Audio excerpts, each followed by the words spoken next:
அனைவருக்கும் என் நலமான வணக்கங்கள். நான் சரஸ்வதி ராஜன், உங்கள் மருந்தில்லா மருத்துவர். மீண்டும் உங்களை சந்திப்பதில் மிக்க மகிழ்ச்சி.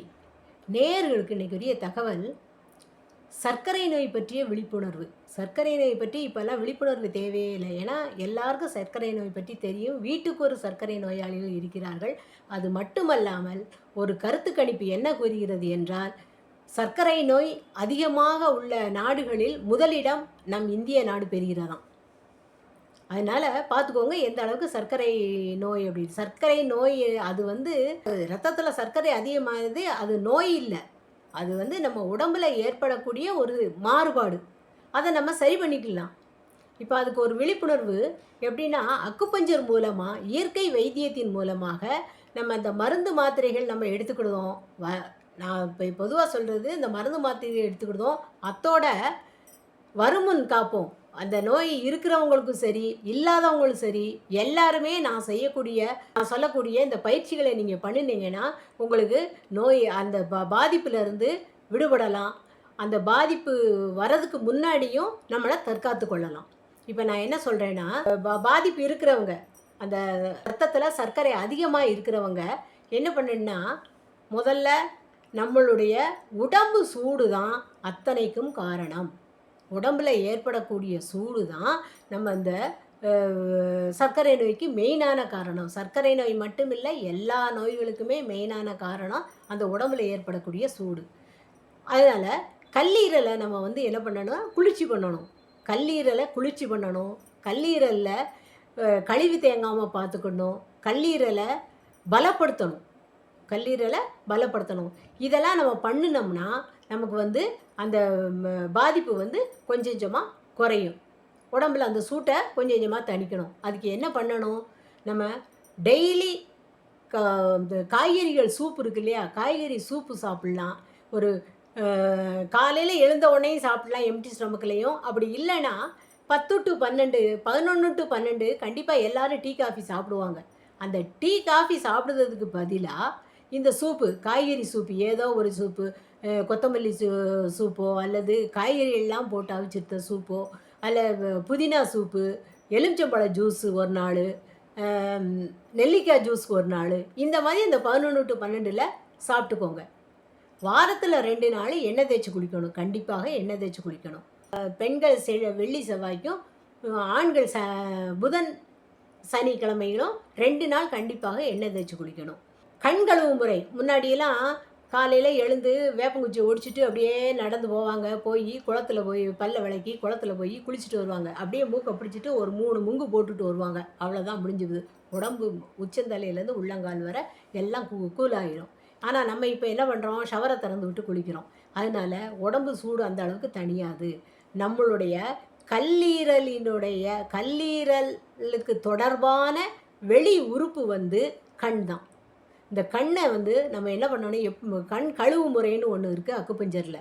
நம்ம என்ன பண்ணணும், ஒரு டப்பில் தண்ணி வச்சுக்கணும். டப்பில் தண்ணி வச்சுட்டு மூக்கை இப்படி பிடிச்சிட்டு, அதாவது தம் அடக்கிக்கிட்டு, மூச்சை தம் அடக்கிக்கிட்டு குளத்துல எப்படி முங்கி குளிக்கிறோம் அதே மாதிரி நம்ம அந்த டப்பில் இந்த முகம் இந்த அளவுக்கு மட்டும் படுற மாதிரி உள்ள முகத்தை வச்சுட்டு அந்த டப்பில் வச்சுட்டு நீங்கள் ஒரு கண்ணை சிமிட்டு பாருங்க. அந்த தம்மை அடக்கிக்கிட்டு அந்த தண்ணிக்குள்ளார அப்படி ஒரு 8 டைம்ஸு அப்படி கண்ணை மூடி தரங்க. அப்புறம் கிளாக் வைஸில் அப்படி ஒரு 8 டைம், ஆன்டி கிளாக் வைஸில் ஒரு 8 டைம். இந்த மாதிரி 1 நிமிடத்துலேருந்து 3 நிமிடம் வரை நீங்கள் அந்த கண் கழுவு முறையை நீங்கள் காலையில் ஒரு முறை, ஈவினிங் ஒரு முறை நீங்கள் பண்ணுங்கள். ஈவினிங் டைம் கிடைக்காதவங்க, ஆஃபீஸ் போகிறேன் வரேன் டைம் இல்லை பண்ண முடியலைன்னா காலையில் கண்டிப்பாக பண்ணுங்கள். பல் விளக்கும் போதே, பல் விளக்கி முடித்த உடனே அந்த கண் கழுவு முறையை நீங்கள் பண்ணிடுங்க. அப்படி இல்லைன்னா அதுக்கப்புறம் டைம் இருக்காது. வேலைக்கு போகிறவங்க ஓடிக்கிட்டே இருப்பீங்க, டைம் இல்லைன்றவங்க. அதனால் பல் விளக்கி முடித்த உடனே அந்த டப்பில் தண்ணியை வச்சு கண் கழுவு முறை மெயினாக பண்ணுங்கள். ரெண்டாவதாக விட்டமின் டி சத்து கண்டிப்பாக இருக்கணும். விட்டமின் டி சத்துனா சூரிய ஒளியிலேருந்து கிடைக்கக்கூடிய சத்து. நம்ம வெயில் இருக்க நாட்டிலே நிறைய பேர், நம்ம நாடு வெப்ப நாடு தான், இங்கே நிறைய பேர் இப்போ விட்டமின் டி தேவைன்னு சொல்லிட்டு போய் இன்ஜெக்ஷன் போட்டுக்கிறாங்க. அதனால் இந்த விட்டமின் டி கம்மியாக இருக்கிறவங்க, விட்டமின் சத்து டி கம்மியாக இருக்கிறவங்க என்ன பண்ணணும், காலையில் சூரிய உதயமானது ஒரு 10 மணிக்குள்ளார அல்லது 9 மணிக்குள்ளார ஒரு 1/4 மணி நேரம் அல்லது ஒரு 20 மினிட்ஸு அந்த வெயிலில் இருங்க. ஈவினிங் 4 to 5 அந்த கொஞ்ச நேரம் அந்த வெயிலில் இருங்க. வெயில் தாழ்ந்த நேரத்தில் வெயிலில் இருங்க. நல்ல வெயிலில் போய் இருக்காதுங்க. வெயில் தாழ்ந்த நேரத்தில் அந்த வெயிலில் இருங்க. அப்படி இருந்தீங்கன்னா உங்களுக்கு விட்டமின் டி சத்து கிடைக்கும் கண்டிப்பாக. அது போக நீர் ஆகாரங்கள் மோர் அடித்து வச்சுக்கோங்க. மோர் அடித்து வச்சுட்டு நீங்கள் தயிராக சாப்பிடாம மோராக அடித்து வச்சுக்கிட்டிங்கன்னா எவ்வளோ மோர் வேணாலும் குடிக்கலாம். நீர் ஆகாரங்கள் குடிங்க. தண்ணீர் நிறைய குடிங்க. மலச்சிக்கல் இல்லாமல் பார்த்துக்கும். மோர் குடிக்கும் போதும் தண்ணீர் நிறைய குடிக்கும் போதும் மலச்சிக்கல் இல்லாமல் இருக்கும். இந்த மலச்சிக்கல் வராமல் மெயினாக பார்த்துக்கோங்க. இந்த மாதிரி பார்த்துக்கோங்க. மத்தியானம் சாப்பிடும்போது கண்டிப்பாக தயிர் சேர்த்துக்கோங்க. மத்தியானம் சாப்பிடும்போது தயிர் சேர்த்துக்கோங்க. அதாவது 3 பங்கு காய்கறினா 1 பங்கு சாதம் இருக்கிறது மாதிரி வச்சுக்கோங்க. அப்படி வச்சுட்டு சாப்பிட்டீங்கன்னா உங்களுக்கு வந்து சுகர் ஏறாது. சுகர் இருக்கிறவங்களுக்கு சுகர் ஏறாது. உணவு முறைகளிலே கட்டுப்படும், சுகர் கட்டுப்படும். அடுத்ததாக ஈவினிங் காஃபி டீ சாப்பிடும்போது இந்த வடை போண்டா பஜ்ஜி இந்த மாதிரி எண்ணெய் ஐட்டங்களை சேர்த்துக்கிடாதுங்க கண்டிப்பாக. ஈவினிங் காஃபி டீ சாப்பிடும்போது மேக்ஸிமம் சர்க்கரை பாதிப்பு இருக்கிறவங்க சர்க்கரை இல்லாமலே அந்த காஃபி டீயை சாப்பிடுங்க. இது வர டீயாக கூட குடிங்க, வர காப்பியாக கூட குடிங்க. ஒரு அதுக்கு உங்களுக்கு ஏதாவது ஸ்நாக்ஸ் வேணும்னா ஒரு பிடி உங்கள் கைப்பிடிக்கு ஒரு பிடி நட்ஸ் எடுத்துக்கோங்க. என்ன நட்ஸ் வேணாலும் சாப்பிட்லாம். பாதாம், பிஸ்தா, மெயினாக வேர்க்கடலை அந்த மாதிரிலாம் வாங்க முடியாதவங்க வேர்க்கடலை ஒரு பிடி எடுத்து சாப்பிட்டுக்கோங்க.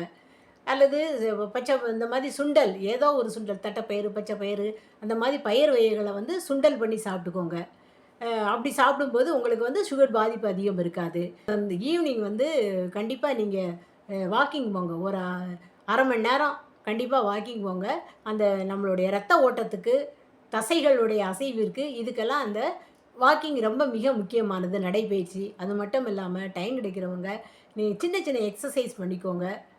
அந்த வாக்கிங்கோட எக்ஸசைஸ் பண்ணிக்கோங்க. வெளியே வாக்கிங் போக முடியாதவங்க எக்ஸசைஸ் பண்ணிக்கோங்க. ஈவினிங் டின்னர் வந்து 6:30 to 7 மணிக்குள்ளே முடிச்சிருங்க. மேக்ஸிமம் நைட்டு ரைஸ் சாப்பிடாதீங்க. டிஃபனாக சாப்பிடுங்க. டிஃபன் சாப்பிட்னாலும் இட்லி தோசையுமே மேக்ஸிமம் சாப்பிட வேண்டாம். சீக்கிரம் சாப்பிட்டீங்கன்னா இட்லி தோசை சாப்பிட்லாம், அதில் உளுந்து கலந்து இருக்கிறதுனால. ஆனாலும் அந்த சுகர் ஏறாத பொருளாக எப்படின்னா கோதுமை ரவை எடுத்துக்கோங்க. அதில் நிறைய காய்கறி போட்டு கிச்சடி மாதிரி வச்சு அந்த ரவை உப்புமா இந்த மாதிரி சாப்பிட்டுக்கோங்க. அதை அல்லது சுண்டல் சாப்பிட்லாம். நிறைய சுண்டல் சாப்பிட்லாம். ஏதோ ஒரு சுண்டல் ஒரு கிண்ண அளவுக்கு. என்ன நிறைய சுண்டல்னால் எல்லா விதமான சுண்டல்களை நீங்கள் டெய்லி ஒரு சுண்டல் எடுத்துக்கலாம். அந்த மாதிரி சாப்பிடுங்க. பழ வகைகள் காலை உணவுக்கு பின்னாடி, மதிய உணவுக்கு முன்னாடி பழ வகைகள் நிறைய பழம், காய்கறி இந்த மாதிரி போட்டு ஒரு பவுல் அளவுக்கு எடுத்துக்கோங்க. காய்கறிகள் என்ன பழ வகைகள். ஈவினிங்லேயும் நீங்கள் காஃபி டீ சாப்பிட்றதுக்கு முன்னாடி பழ வகைகள் எடுத்துக்கோங்க. அந்த மாதிரி எடுத்துக்கோங்க. படுக்கிறதுக்கு முன்னாடி, அதாவது 7 மணிக்குள்ள டின்னர் முடிச்சிடுறீங்க. படுக்கிறதுக்கு முன்னாடி காலில் கட்டை விரலில் நல்லெண்ணெய் போட்டுக்கோங்க. தொப்புள்ள நல்லெண்ணெய் வச்சுக்கோங்க. உள்ளங்காலில் லைட்டாக நல்லெண்ணெய் நிறைய வச்சு கொலன்னு போட்டுட்டு அப்புறம் பாத்ரூம் எந்திரிச்சு போகும்போது நான் வழுக்கி விழுந்துருச்சுலாம் சொல்லக்கூடாது. உள்ளங்காலில் கொஞ்சோண்டு நல்லெண்ணெய் வச்சு இது உள்ளங்கால்னு வச்சுக்கோங்க. இது கால் பாதம்னு வச்சுக்கோங்க. கால் ஃபுல்லாகவே இப்படி நல்லா தடவுங்க. நல்லா தடவிட்டு உள்ளங்காலில் நல்லா மசாஜ் பண்ணி விடுங்க. இந்த மாதிரி மசாஜ் பண்ணி விடுங்க. விரல் எப்படி அழுத்தி தளர்த்தி 1 2 3 4 5 6 7 8 9 10 போதும். இந்த அளவுக்கு இந்த மாதிரி ப்ரெஸ் பண்ணி விடுங்க காலில். நீங்கள் அப்படி படுக்கிறதுக்கு முன்னாடி தான். அப்புறம் அங்கிட்டு நடந்துக்கிட்டு எண்ணெயை போட்டு நடந்துக்கிட்டு இருக்கேன்னு சொல்லிட்டு சொல்லக்கூடாது. படுக்கிறதுக்கு முன்னாடி பெட்டில் உட்காந்துக்கிட்டு இத்தனையும் பண்ணுங்கள். இத்தனையும் பண்ணிவிட்டு படுத்திங்கன்னா உங்களுக்கு ஒரு 4 மணி நேரம் 5 மணி நேரம் கழித்து தான் திரும்ப நீங்கள் பாத்ரூம் எந்திப்பீங்க. அப்போ அதுக்கு முன்னாடி அந்த உடம்புல உள்ள சூட்டில் அந்த எண்ணெய் இழுத்துரும், காஞ்சிரும், சீக்கிரமாக காஞ்சிரும். அதுக்கப்புறமா இந்த இடம் இல்லை பாருங்க, 2 புருவத்துக்கு நடுவில் இது பிட்யூட்டி கிளாண்ட். இதை வந்து கிளாக் வைஸில் ஒரு 2 நிமிஷம் வரை நீங்கள் கிளாக் வைஸில் இந்த மாதிரி அழுத்தி தளர்த்துங்க. அப்படி பண்ணும்போது உங்களுக்கு நம்மளுடைய உடம்பில் உள்ள அந்த நாளமில்லா சுரப்பிகள் எல்லாம் தூண்டப்படும், சமநிலைப்படும். நாளமில்லா சுரப்பிகள் தூண்டப்பட்டு சமநிலைப்படும். அதே மாதிரி இந்த உச்சந்தலையில் டியூ 20ன்னு ஒரு புள்ளி இருக்குது. இதில் 1 நிமிடத்துலேருந்து 2 நிமிடம் வரை நீங்கள் அழுத்தி தளர்த்துங்க. இந்த மாதிரி பண்ணிட்டு படுக்கும்போது நம்மளுடைய உடம்புல உள்ள உறுப்புகள் அனைத்தும் சமநிலை பெறும், நல்ல அதாவது புத்துணர்ச்சி பெறும். நார்மலான ஒரு அந்த நாளமில்லா சுரப்பிகளில் ஒரு ஏற்றத்தாழ்வு இருந்தாலும் சமநிலைப்படும். தூங்கும் முன்னாடி ஒரு 15 நிமிஷம் நீங்கள் தியானம் பண்ணிட்டு படுங்க. உங்களுக்கு தெரிஞ்ச ஸ்லோகம் என்ன ஸ்லோகம் உங்களுக்கு பிடிக்குதோ அந்த ஸ்லோகம் ஓம் நமச்சிவாய சொல்வீங்களோ இல்லை ஜீசஸ் சொல்வீங்களோ உங்களுக்கு பிடிச்ச மாதிரி. ஒன்றுமே சொல்லாட்டா கூட கையை இப்படி சின்முத்திரையில் வைங்க.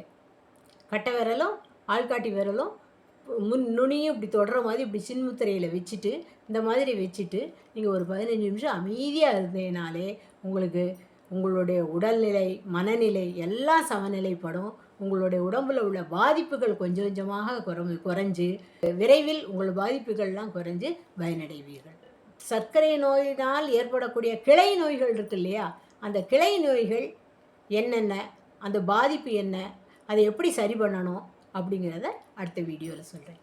பயன்படுத்தி பயனடைங்கள்.